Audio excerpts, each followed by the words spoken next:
Un débat, deux personnalités. Je vous remercie à tous les deux d'avoir accepté de vous rencontrer sur ce plateau. Bonsoir Raphaël Glucksmann. Vous êtes essayiste et réalisateur. Vous avez publié Notre France, dire et aimer ce que nous sommes aux éditions Alary. Bonsoir Éric Zemmour. Bonsoir. Journaliste, essayiste et auteur d'un quinquennat pour rien. Auparavant, c'était un suicide français. Merci d'accepter cette rencontre parce qu'elle permet le débat de deux personnalités fortes, de deux visions de la France.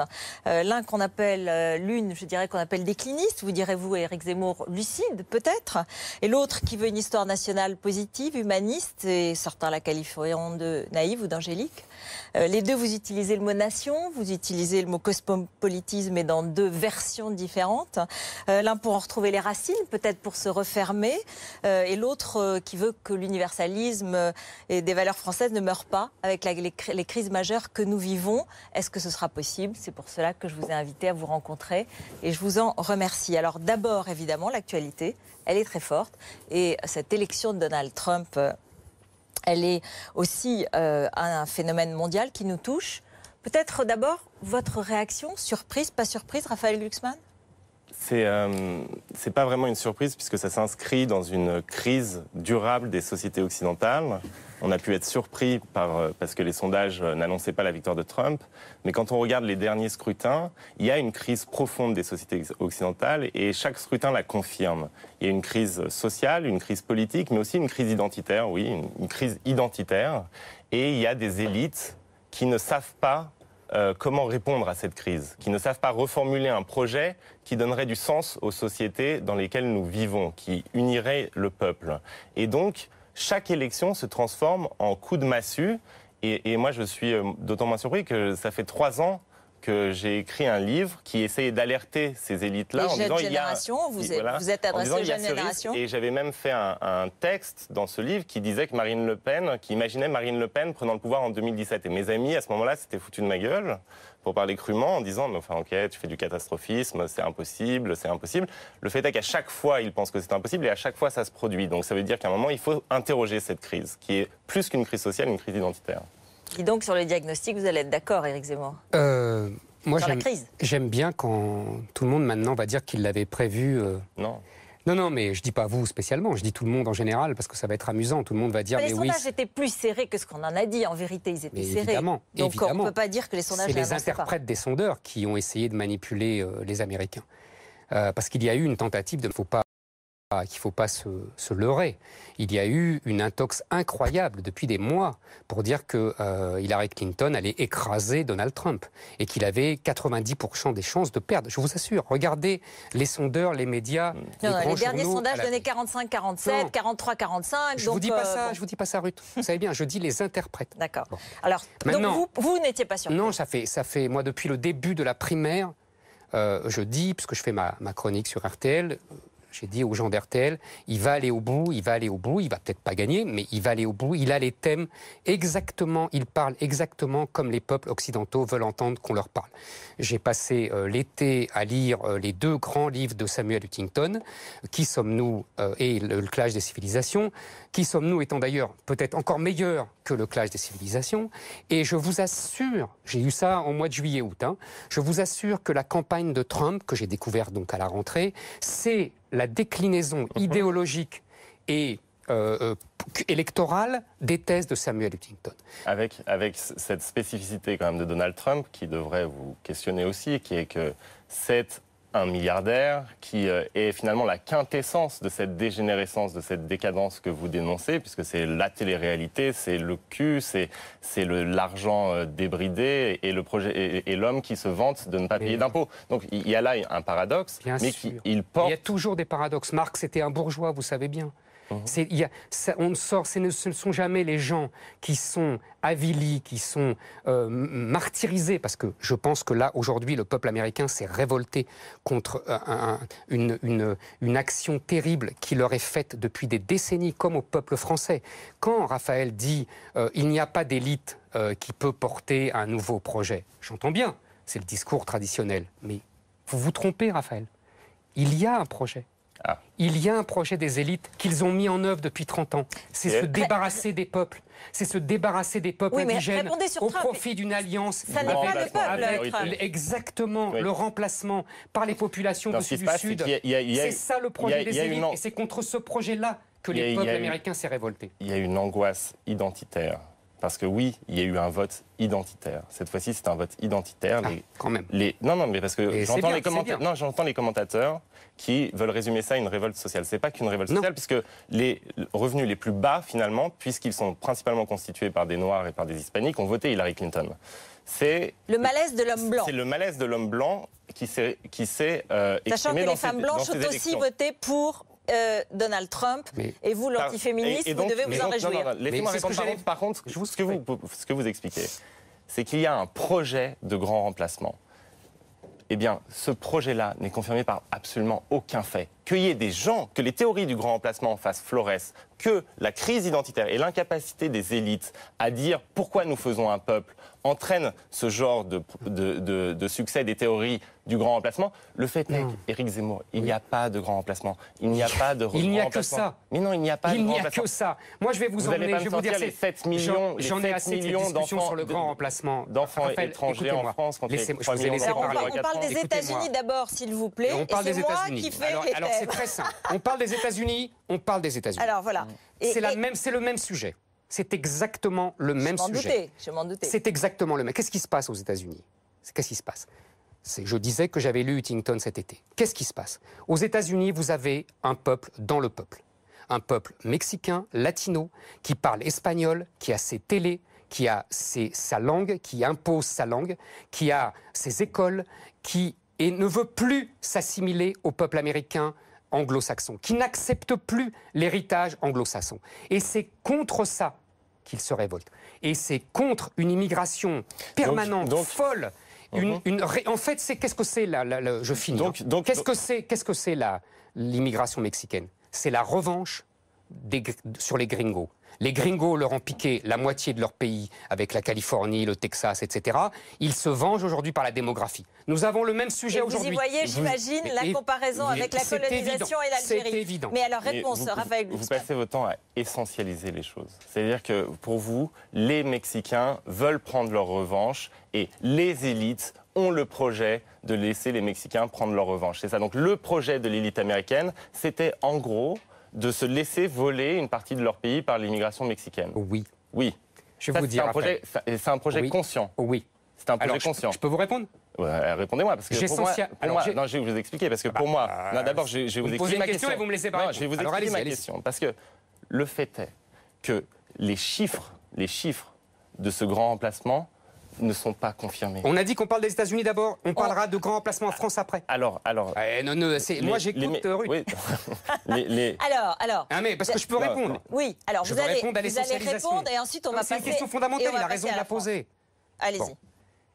J'essentialise comme le général de Gaulle essentialise quand il dit « le peuple russe absorbera le communisme comme le buvard absorbe l'encre ».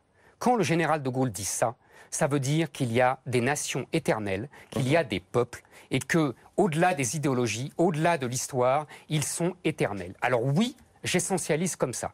Il y a une deuxième phrase que j'aimerais vous citer, qui est « ce sont les morts qui gouvernent les vivants ». C'est une vieille phrase d'un théoricien du 19e siècle, oublié aujourd'hui, peu importe. Je crois en ça. Alors j'imagine que Raphaël Glucksmann, lui, quand je dis il n'est pas les du tout Mexicains, là-dessus. vous comprenez bien, Raphaël, que je ne veux pas dire chaque Mexicain se dit je vais prendre ma revanche sur les gringos qui m'ont pris mon pays il y a un siècle. Non, c'est pas ce que je dis, vous avez bien compris. Ce que je veux dire, c'est qu'il y a l'âme des peuples, il y a l'esprit, et donc les morts gouvernent les vivants. Et donc si on continue votre logique, puisque ce sont ces grilles de lecture-là qui sont en train de triompher, si on continue votre logique, nécessairement, vous abolissez le cosmopolitisme qui constitue la démocratie américaine. Oui. Donc nécessairement, vous reproduisez... Laissez-moi parler. Non mais... Vous parlez pendant 10 minutes. Laissez-le finir. Nécessairement, vous retournez à la séparation. Puisque si ces gens-là, parce que les morts gouvernent les vivants, ne peuvent de toute façon pas s'intégrer et former le même peuple avec les Blancs qui ont voté pour Trump, il faut donc les séparer, soit les expulser, soit qu'ils vivent dans une situation d'apartheid. Donc la conséquence logique, c'est pour ça que je voulais débattre avec vous, parce que contrairement à beaucoup de politiciens qui pourraient partager vos opinions, vous allez jusqu'au bout. Donc la conséquence logique de ces grilles, bien sûr, la conséquence logique de ces grilles de lecture, ce sont les déportations, sans mettre de connotation oui, d'accord. 1940. Okay. Je peux répondre à ça? Non. La cohérence logique, c'est une chose. C'est quand on est étranger et qu'on vient dans un pays, que ce pays s'appelle les États-Unis ou que ce pays s'appelle la France. J'ai découvert encore avec mes lectures d'Huntington que ce n'était pas du tout l'image que j'avais des États-Unis et que le melting pot américain se ressemblait en fait beaucoup à notre assimilationnisme. Je vous avoue franchement que j'ai découvert ça cet été, que ce n'est pas du tout ce qu'on en dit entre nous en France. Donc quand on est étranger, et je sais, puisque moi, mes ancêtres n'étaient pas là aux croisades, ils n'étaient même pas là à la charge de Murat à Eylau. Donc je suis moi-même un Français de branche et non pas de souche. Qu'est-ce que fait un étranger ? Il s'assimile, c'est-à-dire qu'il fait sienne la langue, les mœurs et l'histoire. Je vous ai répondu. L'histoire de France et l'histoire des États-Unis, ce que ne font plus les immigrés d'aujourd'hui. Donc vous avez raison, et d'ailleurs Huntington le dit, ça finira par une guerre de sécession, une nouvelle guerre. Et attendez, non, laissez-moi répondre. Parce que je finis. En France, ça finira par une partition, comme l'a dit le président de la République. Vous revenez à la France, donc moi je peux vous répondre sur la France. Non, allez-y pour les États-Unis. Non, ce que vous ne comprenez pas dans votre propre logique, c'est que en essentialisant, vous abolissez toute possibilité, y compris d'assimilationnisme. Pas du tout. Mais non, parce que si les morts gouvernent les vivants, et si nous avons là une colonisation de peuplement mexicain, alors ça veut dire que vous ne considérez pas les individus en tant que tels, que vous ne leur permettez pas de s'intégrer, et que finalement, en reproduisant ad vitam aeternam ces clichés sur les Mexicains sont des violeurs, comment voulez-vous que les Mexicains s'intègrent? Non, mais votre candidat, le candidat que vous défendez, Trump. Mon candidat, n'exagérez pas. Oui, d'accord. C'est pas un discours assimilationniste de dire les Mexicains sont les violeurs. Raphaël Antoven. Je vous reprendrai... Raphaël Glucksmann. Pourquoi je vous ai appelé Antoven? Excusez-moi. Parce qu'il y en a deux. Et pardonnez-moi. Raphaël Glucksmann. Exactement, je vous répète la phrase du général de Gaulle. On peut assimiler des individus, pas des peuples. Oui, Philippe de Villiers. C'est pas grave, c'est un ami, ça me vexe pas. Quand on peut assimiler des individus, ça oui. Là, je ne suis pas essentialiste, je pense que et je vous dis, j'en suis la preuve vivante. Moi, je me suis assimilé, mes parents se sont assimilés. Vous voyez pas que là, vous êtes en contradiction avec le grand remplacement? Mais pas du tout, pas du tout. S'il y a une stratégie du grand remplacement... Mais vous n'écoutez pas. Vous n'écoutez pas. Alors, le nombre des individus, des peuples. Vous savez, Engels disait, à partir d'un certain nombre, la quantité devient une qualité. Alors revenons quand même sur votre définition, Raphaël Glucksmann, vous justement, de l'identité, puisque dans le fond, il nous a expliqué, Éric Zemmour, j'allais dire Raphaël Zemmour, ça commence à être compliqué. C'est joli Raphaël, ça ne me vexe pas non plus. Sa vision de la France, c'est-à-dire un pays qui connaît une histoire millénaire façonnée et dans laquelle, quand on vient, on s'adapte au mode de vie. Vous dites au contraire, tout sauf une idée monolithique. Tout sauf, c'est aussi des impuretés, c'est aussi des mélanges, c'est aussi un roman national dans lequel il y a des personnages et des personnalités et même des histoires qui ne sont pas pures, chimiquement pures, au contraire. Et c'est cela qui fait la richesse de la France. C'est même le propre de la France. Par contre, oui, c'est une histoire millénaire dans laquelle il faut s'intégrer, à laquelle il faut s'adapter pour pouvoir continuer ce récit-là. Déjà, c'est bien. Non, mais laissez-le finir. Éric Zemmour, laissez-le finir. Laissez-le finir. J'ai été élevé dans ce récit-là, donc j'ai pas fait des progrès, c'est ce que j'ai toujours pensé. Donc, il faut s'adapter à cette histoire millénaire. Mais que nous dit cette histoire millénaire? Est-ce que cette histoire millénaire, c'est une France univoque, française, elle est française, mais chrétienne, blanche? Non. La France, c'est justement un pays qui s'est fondé en assumant d'avoir des origines multiples et d'avoir une quête commune. Nous avons une histoire. Une histoire, c'est très différent d'une idéologie identitaire où on devrait impérativement ressembler à quoi nous ressemblions il y a 1 siècle, 2 siècles, 3 siècles ou 4 siècles. La France a accepté d'être une évolution, d'avoir une identité qui pouvait changer. Et c'est ça. C'est fou. Mais bien sûr que dans l'histoire de France, il y a eu des gens qui ont refusé cela et qui à chaque siècle ont proclamé que la France était en train de se suicider. Ça existait au moment des Lumières, ça existait au moment de la Révolution française, des gens que vous citez, que vous admirez, qui sont des auteurs contre-révolutionnaires, comme De Maistre, et qui nous expliquent... De Maistre, c'est un grand écrivain. Oui, bien sûr. Et qui nous explique que la France est la nation qui trompe le plus les gens. Vous m'avez lu, c'est bien. Bien sûr. De Maistre, c'est pas... Bien sûr. Et qui, par ailleurs, fait le propagandiste de la contre-révolution à l'échelle européenne, à Saint-Pétersbourg, que vous citez avec admiration. Donc, ces gens-là ont proclamé la mort de la culture française à chaque fois qu'elle a changé. Non, le propre de la France est d'avoir une culture qui peut changer. Et dans les années 30, et pardon, Éric Zemmour, sur ce plateau, vous m'avez dit être barésien. Oui. Souviens. Maurassien. Non, il a précisé qu'il était plutôt barésien, ce qui déjà peut poser question. Mais vous savez. Mais surtout, et quand même, ce qui est quand même aussi un récit du déclin de la France. Oui, c'est déjà historiquement, tout à fait. vous ne faites que vous avez installer raison. dans ce sillon. Vous le reconnaissez. Bien sûr que je le reconnais. Je vais vous dire, c'est très simple. Vous confondez deux choses. Pour Barrès et Maurras, c'est simple. Vous savez. Le général vous savez vous aimez le général de Gaulle, vous savez ce qu'il disait de Maurras en 1944. Il est devenu fou à force d'avoir toujours raison. Donc ça nuance le jugement sur Maurras, mais peu importe. Vous confondez deux choses. Vous confondez effectivement... Donc vous n'êtes pas maurassien en plus? Non, mais je vous dis, c'est compliqué Maurras, mais on ne va pas faire le débat sur Maurras. Parce je vous cite cette phrase pour montrer que c'est compliqué. D'accord, alors je vous propose qu'on se retrouve dans un instant, parce que c'est l'heure de la pause. Mais ne vous inquiétez pas, il nous reste encore plus de 20 minutes de débat. Merci beaucoup pour parler de Maurras. De vous y prêter. Non, ce ne sera pas sur Maurras. Ce sera sur la France d'aujourd'hui. Bien sûr, s'il vous plaît, et celle de demain. Merci. Tout de suite. On vous retrouve Éric Zemmour, journaliste essayiste, auteur d'un quinquennat pour rien chez Albert Michel, Raphaël Glucksmann, essayiste et réalisateur, Notre France dirait aimer ce que nous sommes chez Alary. Votre vision de la France, on l'a dit, Éric Zemmour, un pays qui a connu une histoire millénaire, façonnée par des siècles de catholicisme qui intégrait lui-même les influences grecques, romaines et juives. Et Raphaël Glucksmann, vous dites notre France, elle est infiniment plus qu'une affaire de sang, de généalogie, de papier, de bureaucratie, de patronyme, de religion. Et vous parlez de cosmopolitisme, d'universalisme et des droits de l'homme que vous voulez réhabiliter. Je voudrais qu'on écoute des hommes politiques qui parlent d'identité, qui parlent de la France aujourd'hui, puisqu'on est en campagne primaire et bientôt très présidentielle, évidemment. D'abord, François Hollande et Alain Juppé. L'identité, elle est en perpétuel mouvement. C'est pour ça que la France est bien plus qu'une identité. C'est une idée, c'est un projet, c'est une ambition qui fait de la France un pays singulier, regardé, espéré dans le monde. Eh bien, c'est cette idée, l'idée de la France, qui doit nous mobiliser et que nous devons porter. La France n'a jamais été un pays comme les autres. Isolée, frileuse, repliée sur ses frontières, elle ne serait plus aujourd'hui qu'une puissance quelconque. Or, elle a été, elle doit rester, elle peut redevenir une puissance mondiale. Je n'hésite pas à le proclamer. C'est notre histoire, c'est notre rêve, c'est notre honneur. D'une certaine façon, vous vous reconnaissez ou ils se reconnaissent? Vous sentez une forme d'identification avec ces discours?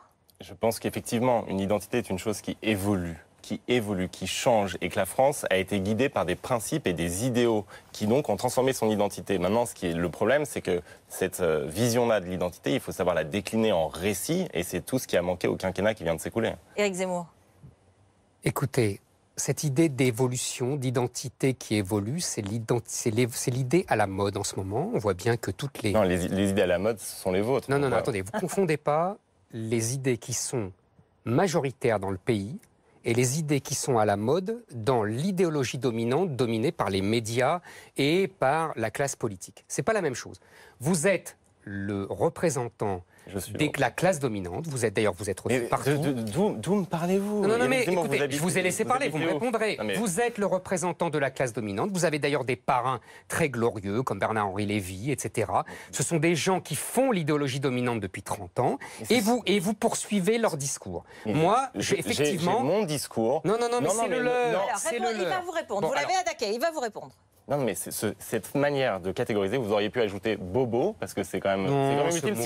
Si vous voulez, mais c'est vrai que vous êtes très moi, bobo. Ce que j'ai voilà, si ça vous amuse, et mais donc, ça ne me dérange pas. Moi, j'en peux plus, en fait, de cette... Pas grave. Non, mais de cette manière que vous avez, mais pas seulement vous, Marine Le Pen aussi, et maintenant Nicolas Sarkozy, de s'attaquer aux idées adverses sur le thème. Vous êtes l'idéologie dominante. Mais qui a les grands patrons de presse avec lui? Mais non, mais arrêtez de raconter n'importe quoi. Éric Zemmour, vous habitez dans le 8e arrondissement. Vous faites c'est vous qui êtes reçu dans tous les médias, c'est pas moi. Depuis le suicide français, je ne suis plus reçu. Heureusement qu'il y a BFM. Vous avez été forgé par la télévision, par France 2. Mais alors plus maintenant. Mais aujourd'hui, je suis persona non grata dans le service public, par exemple. Et heureusement qu'il y a BFM pour me recevoir. C'est vous qui êtes reçu partout. Attendez, Non, attendez. Attendez. C'est un argument marketing. Mais pas du tout, pas du tout. J'ai répondu à ce que vous avez dit à la mode, donc j'ai répondu à vous. Alors, l'évolution. Alors, l'évolution. Donc, l'idée d'une identité en évolution, c'est une idée aujourd'hui qui est l'idée de la classe dominante pour nous faire passer une transformation de la France, une éradication de la France française, et qui est pour détruire la France éternelle, comme elle a essayé de détruire l'Amérique pour faire de nos pays, non plus ce qu'ils étaient... Attendez, j'ai pas fini. Pour faire de nos pays des pays-mondes, c'est-à-dire des pays qui sont, au nom de l'universel, au nom du cosmopolitisme, qui renient leurs racines, comme vous l'avez dit, la France, comme M. Glucksmann. Des siècles d'histoire française. Pas du tout, c'est vous qui ne comprenez pas l'histoire vous épousez les gens qui ont les thèses des gens qui ont condamné déjà les Lumières françaises, mais pas du tout. Je ne mais les Lumières, non, vous ne la comprenez pas. Il n'y a pas un historien qui peut valider le moindre de vos écrits sur l'histoire française. Mais pas du tout, vous ne la comprenez pas. Je vais vous dire. Quand vous dites, la France n'est pas le pays qui a produit la Déclaration des droits de l'homme. La France n'est pas le pays qui a produit Montaigne. Et du citoyen, monsieur. Oui, et du citoyen. Des droits de l'homme. Je rappelle que l'erreur fondamentale des droits de l'hommistes que vous abhorrez est d'avoir oublié le « et du citoyen ». Merci. Donc c'est très important.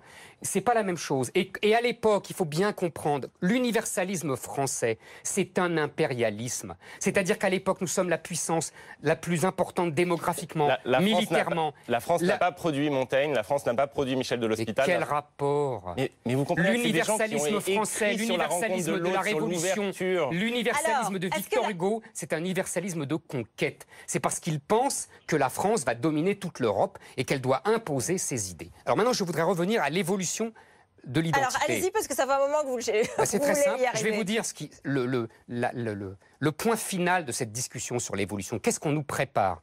Je lis dans Le Monde, Marwan Mohammad, le directeur du Conseil contre l'identité. C'est très important. Écoutez bien ça. Contre l'islamophobie. Contre l'islamophobie. Quel rapport? Vous allez comprendre le rapport. Laissez-moi lire. Vous allez lire. Nous sommes nés ici. Il parle des musulmans, évidemment. Et nous définissons l'identité française comme n'importe qui d'autre. Cette identité n'est ni monolithique, ni figée. Il parle comme Raphaël Glucksmann. Pourtant, on nous nie le droit d'en faire partie. Or, l'islam est une religion française, le foulard fait partie des tenues françaises et Mohamed est un prénom français. Raphaël Glucksmann est l'idiot utile de l'islam. Avec son idée d'évolution, la destruction de l'identité française, prépare l'islamisation de l'homme qui dit respecter les djihadistes qui tuent au Bataclan. Excusez-moi, l'idiot utile des islamistes, c'est moi ici. Oui, c'est vous. Bien sûr, c'est vous. Alors laissez-le répondre. Non. C'est très violent ce que vous venez de dire. Oui, mais c'est la vérité, c'est la réalité.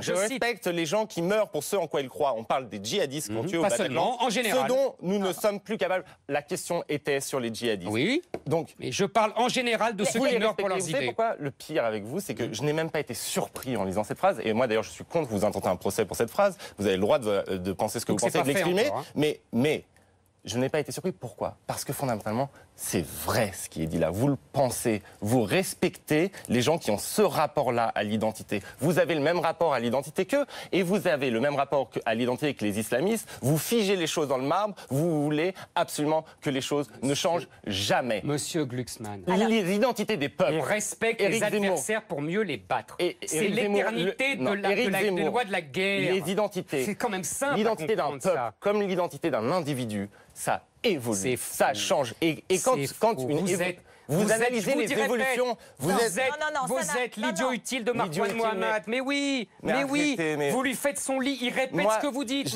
Et après, il vient dire, à 15 ans. J'ai commencé à 15 ans.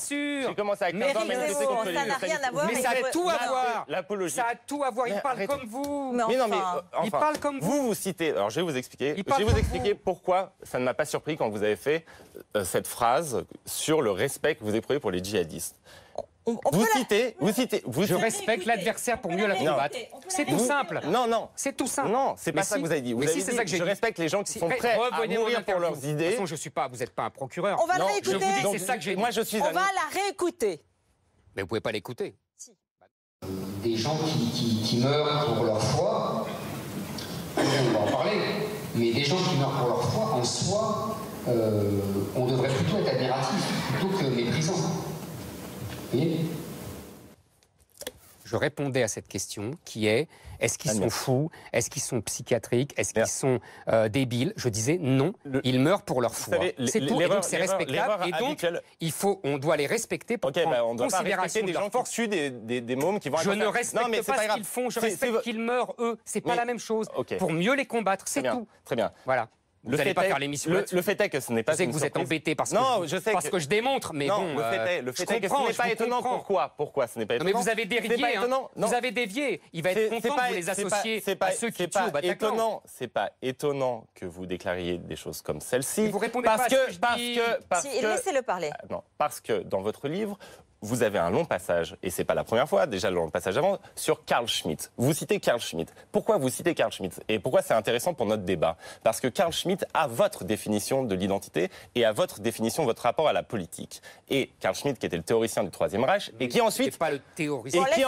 Et qui ensuite... Non, mais il dit des bêtises. Et qui ensuite a inspiré, et ça je vais peut-être vous l'apprendre, il faudrait lire Darius Shayegan, qui est un historien, un philosophe iranien, qui a ensuite inspiré les gens qui ont fait la révolution khoméniste. Parce qu'ils ont le même rapport au monde exclusif de l'altérité, refusant le moindre mélange comme une menace de mort. C'est ça, Éric Zemmour, vous faites tout le temps. Vous dites n'importe quoi. Carl Schmitt, c'est uniquement le rapport à la politique. Il définit la politique comme la désignation de l'ennemi. La désignation de l'ennemi. Et donc je désigne l'ennemi qu'est l'islam. Alors je vous propose de revenir à la politique française. Pas l'islamisme. Non, pas l'islamisme, l'islam. Mais l'islamisme et l'islam, c'est la même chose. Alors je vous propose d'avoir une autre la manière dont vous parlez, c'est vous prenez par exemple une analyse juste de Gilles Kepel sur les frères musulmans et la phrase d'après, c'est « Voilà pourquoi l'islam n'est pas compatible avec la France ». Et donc vous donnez l'ensemble de la civilisation musulmane aux frères musulmans et aux islamistes. Mais aujourd'hui, mon cher, les frères musulmans et les wahhabites dominent l'islam mondial. Et en pour vous, c'est l'islam. Mais oui, c'est l'islam. C'est le texte. Il n'y a pas d'autre islam possible. Non, il n'y a pas d'autre islam. Les autres islams ont échoué. Alors, je vous propose maintenant de revenir. Attendez. Je vous propose de revenir sur une autre définition de l'identité. Non, pas du tout. La majorité des musulmans en France ne vivent pas l'islam dont vous parlez dans vos livres. C'est faux. Je vous propose d'écouter une autre vision de l'identité française. Éric Zemmour, s'il vous plaît. Éric Zemmour, s'il vous plaît. Je vous propose d'écouter une autre vision. Raphaël Glucksmann, s'il vous plaît. Je vous propose d'écouter une autre vision de l'identité française, celle de Nicolas Sarkozy. Quelle que soit la nationalité de vos parents, jeunes Français, à le moment où vous devenez Français, vos ancêtres, ce sont les Gaulois. Et c'est Vercingétorix. Mon père est hongrois. On ne m'a pas appris l'histoire de la Hongrie. Mon grand-père maternel est grec. On ne m'a pas appris l'histoire de la Grèce. Au moment où je suis français, j'aime la France, j'apprends l'histoire de France, je parle le français et mes ancêtres sont les ancêtres de la France. C'est ça l'assimilation. Je n'accepte pas dans nos écoles qu'il y ait des tables de juifs et des tables de musulmans. Et si dans sa famille, on ne mange pas de porc, eh bien, le jour où à la cantine, il y a des frites et une tranche de jambon, eh bien, le petit ne prend pas de tranche de jambon et prendra une double ration de frites. C'est la République. La même règle et le même menu pour tout le monde. Réaction. Non mais moi, sur les Gaulois, je m'en fous. Parce que j'ai pas de problème avec dire nos ancêtres, les Gaulois, à condition qu'on n'ait pas un point final. Et moi, je m'en fous. Non, moi, je m'en fous pas. Vous êtes face à moi. Il y a nos ancêtres, les Gaulois, et ensuite, virgule, et on a plein d'ancêtres. On n'a pas que les Gaulois comme ancêtres. Donc moi, mon problème, c'est le point final qui met. Mais s'il veut commencer par les Gaulois pour continuer ensuite par d'autres influences, il n'y a aucun problème. Moi, je suis pour qu'il y ait un récit national. Simplement, la question, c'est qu'est-ce qu'on met dedans? Quel est aussi l'objectif? L'objectif vers lequel on tend. L'objectif vers lequel on tend ne peut pas être la perpétuation éternellement du même. Alors écoutez-moi, c'est très simple. Nous sommes avant tout un peuple. Nous sommes avant tout un peuple de race blanche, de religion chrétienne, de culture gréco-romaine. Il est bon qu'il y ait des Français jaunes, noirs, bruns, mais il faut qu'il reste une minorité, sinon ce ne serait plus la France. Le général de Gaulle. Bien sûr. C'est simple comme bonjour. C'est simple comme bonjour. Voilà. La discussion, elle est close. C'est ça, l'identité n'est pas close. On ne sort pas un totem comme ça en disant la discussion close. C'est ça, c'est une formule. Est-ce qu'elle est close? C'est ça. Ce que je veux dire par là, c'est que l'identité française, ça existe. Et maintenant, continuons ce n'est pas une évolution. Mais bien sûr que non. Bien sûr qu'on est les héritiers de siècles et de siècles qui ont forgé une histoire et donc, une devenir culture. Français, c'est s'assimiler ça. Mais bien sûr que c'est s'adapter à ça. C'est pour ça que je dis la conversation. Mais ce que vous continuez cette phrase et dites, il faut qu'il reste une minorité. Donc vous, déjà, vous partez du principe qu'ils ne sont plus une minorité basée sur des chiffres complètement faux. Dans la perspective... Ensuite... Non, c'est pas complètement faux. Vous vous projetez. Évidemment, je vous avez répété. Enfin, il faut vous avez penser à nos répété enfants. pendant des années qu'il y avait 7 millions d'enfants étrangers en France entre 0 et 4 ans. C'est pas moi. C'est pas vous. C'est l'INSEE. Mais non, l'INSEE c'est 12 millions et demi. Non, 12 millions et demi. Il y avait 5 millions d'étrangers et 7 millions d'enfants. Vous avez dit 7 millions d'enfants étrangers entre 0 et 4 ans. C'est pas moi, non, pas aux 0 et 4 ans. Mais c'est pas moi, c'est l'INSEE. Je suis désolé. A démenti vos mais chiffres. non, c'est faux. C'est faux. Il n'y a pas 7 millions d'enfants étrangers en France. C'est faux. Vous voyez, il y a 12 millions. Vous expliquez que ceux qui ne partagent pas votre vision. Non, mais vous expliquez que ceux qui ne partagent pas votre vision, eh bien, sont des gens qui nient les faits, et vous inventez les faits sur lesquels vous faites reposer votre vision. Pas du tout. Je vais vous dire. Moi, je vais vous dire. Quand vous me dites la théorie du grand remplacement, les fantasmes, etc. Moi, je vais vous emmener partout. Je vais vous emmener. Écoutez-moi. Partout où j'ai grandi dans les années 60 et 70. Vous m'entendez? Partout. À Drancy, à Montreuil, dans le 18e arrondissement, à Stein, partout. Hein, il n'y a quasiment plus de Français blancs. Mais vous racontez n'importe quoi. À Montreuil, quasiment. Par exemple, allons à Montreuil. Allons à Montreuil. Bon, alors on va vous emmener à Montreuil avec des caméras. Le grand remplacement, c'est ça. C'est très simple. Et c'est une réalité. Et on va plus loin. On a parlé de la grande bande de Grigny tout à l'heure. On a parlé de la grande bande Toutigny. Qu'est-ce que c'est la grande bande de Grigny? Ce n'est plus la France. C'est une contrée où on n'est plus en France. Où il y a en fait un régime étranger qui s'impose, où la police française ne rentre plus, où la loi de la République ne s'applique plus, et où on est sous une loi qui mélange la loi des caïds et la loi islamique. C'est ça la réalité aujourd'hui. Il y a aujourd'hui évidemment un problème d'intégration. C'est problème d'intégration. L'euphémisme est magnifique. Non, attendez. Mais pour cela, qu'est-ce que vous faites là maintenant? Ce qu'il faut, c'est relancer cette machine à intégrer, à créer du commun, relancer des institutions et des structures qui permettent aux Français de se rencontrer, de se brasser, honnêtement, elles n'ont pas très bien marché, briser les murs des ces ghettos. derniers temps. Elles n'ont pas très bien marché. Beaucoup d'argent a été consacré à cela. Ça ne sert à rien de balancer des millions pour faire une politique de la ville si on ne change pas les structures de l'intégration. Donc, il faut un récit d'abord. Et la deuxième chose qu'il faut faire, c'est qu'il faut des structures pour que les gens se croisent et se rencontrent. Ce qu'il y a aujourd'hui sur le territoire français, ce sont des ghettos. Ils ne veulent pas se croiser. Ils ne veulent pas vivre ensemble car ils n'ont pas les mêmes valeurs. Ça, c'est votre stratégie. Dans votre livre, vous écrivez 99% des musulmans, mais quelle source? Pas de 99%. Regardez votre livre. Je cite simplement Boualem Sansal. Je cite l'écrivain Boualem Sansal qui dit qu'est-ce qu'un islamiste? C'est un musulman impatient. Je l'ai lu. Je mets pas 99%. Non, mais si. Mais vous mentez. Vous mentez. Il suffit d'aller regarder l'introduction de votre livre. À quoi ça sert de débattre avec vous? Parce que vous mentez. Sortez mon livre.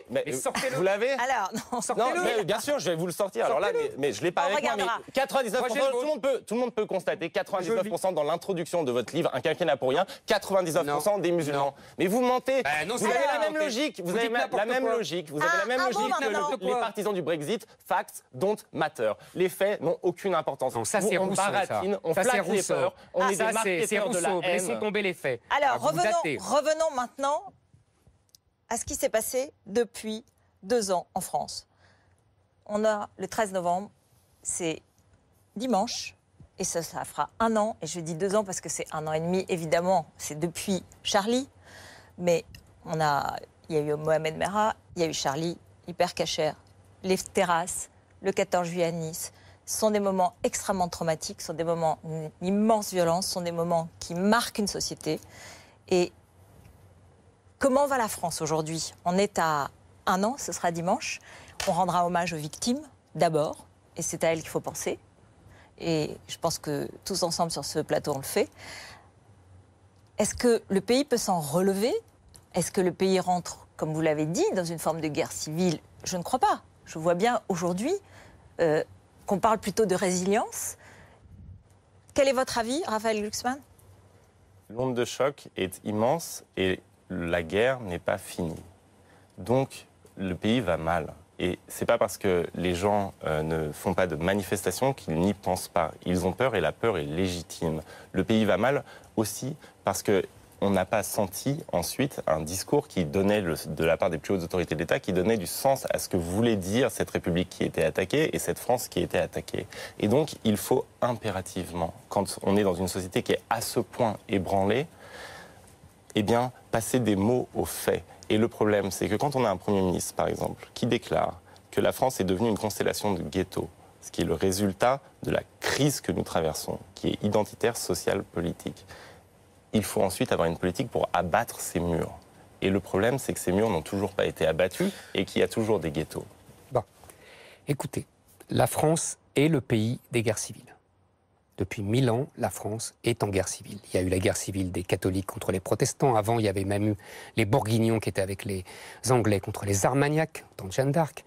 Après, il y a eu les guerres de religion. Après, il y a eu les guerres autour de la Révolution, entre les Bleus et les Blancs. Après, il y a eu la Commune. Et ensuite, il y a eu la guerre 40, qui était une forme de guerre civile entre les résistants et les collabos. Et aujourd'hui, nous sommes de nouveau en guerre civile. Pourquoi ? Parce nous avons réussi le prodige de créer un peuple dans le peuple. Puisque, je l'ai dit au début de notre débat, nos élites ont fait le projet de détruire le peuple français.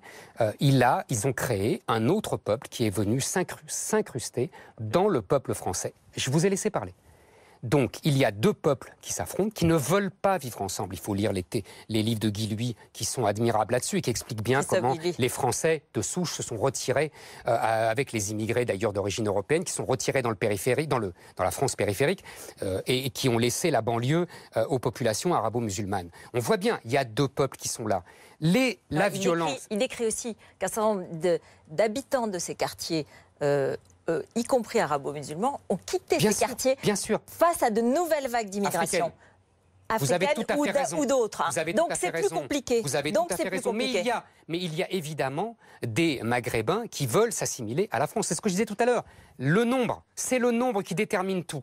Aujourd'hui, nous avons deux choses. Nous avons la violence, qui est la violence des attentats, mais qui n'est que la face émergée de l'iceberg. Le vrai sujet, c'est une sorte de colonisation de territoires qui ne sont plus français et qui sont passés sous domination arabo-musulmane. Là, on parle des attentats et des fondamentalistes qui tuent des Français. Et vous expliquiez, le vrai sujet, c'est la colonisation du peuplement. Non, le vrai sujet, ce sont les attentats, c'est l'idéologie fondamentaliste, c'est l'islamisme. Combattons-le. S'il n'y avait pas de colonisation par des territoires, il n'y aurait pas le vrai sujet, ce sont les attentats. Non.